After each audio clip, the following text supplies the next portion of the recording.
خالہ کو خواب میں دیکھا ہے، تم جانو خالہ جانے، خواب کا مجھے نہیں پتا۔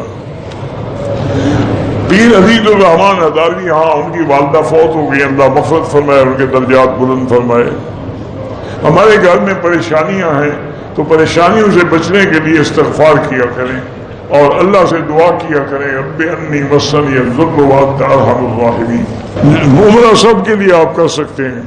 جب بارش آتی تھی تو حضور پاک اللہ سے دعائیں کرتے تھے اور خوش ہوتے تھے کہ اللہ کی رحمت برس رہی ہے۔ اللہم اجعلھا سقیا رحمت لا سقیا عذاب۔ یہودی لڑکی سے اور عیسائی لڑکی سے شادی بالکل جائز ہے، لیکن مسلمان لڑکیاں نہ ہوں تو۔ مسلمان گھر میں بیٹھی رہیں اور تم یہودیوں کی لڑکیوں سے شادی کرتے ہیں، وہ تمہیں یہودی نہ بنا سکیں، تمہاری آنے والی نسل کو ضرور بنائیں گے۔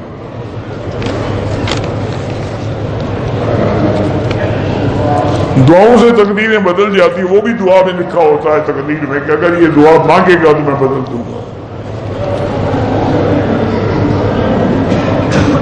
بندہ جو دنیا سے چلا جاتا ہے مرنے سے 40 دن پہلے اس کو پتہ لگ جاتا ہے، کسی کو پتہ نہیں لگتا، اچانک 1 سیکنڈ میں فوت ہو جاتا ہے، پتہ کیسے لگتا ہے؟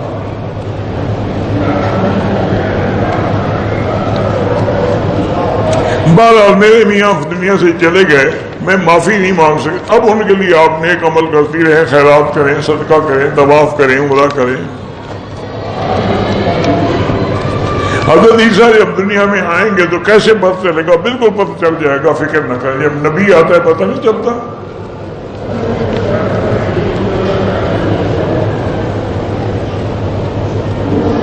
قبر میں عذاب ملے گا، کافروں کو ملے گا، انشاءاللہ مومنوں کو اللہ عذاب سے بچائیں گے۔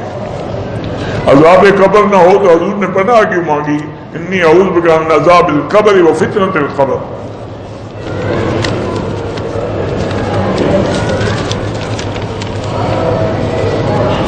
بہرحال جو نماز قضا ہے آنے والی نماز سے پہلے پڑھ لیں تو زیادہ بہتر ہے۔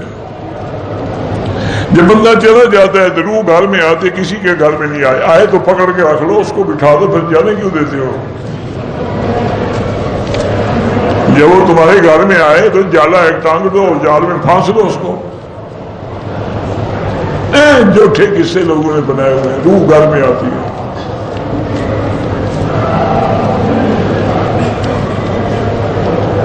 عمرہ کرنے والا ایجنٹ جو ہے وہ مجھے 3000 دیتا ہے ایک پاسپورٹ پر، کیونکہ میں لوگوں کو پکڑ پکڑ کے اس کے پاس بھیجتا ہوں، بالکل حرام ہے۔ بندے بیچ رہے ہو۔ میں ننگے پاؤں باتھ روم میں گیا، ننگے پاؤں وضو کیا، کوئی حرج نہیں، اگر وہ نیچے صاف ہے تو کوئی حرج نہیں۔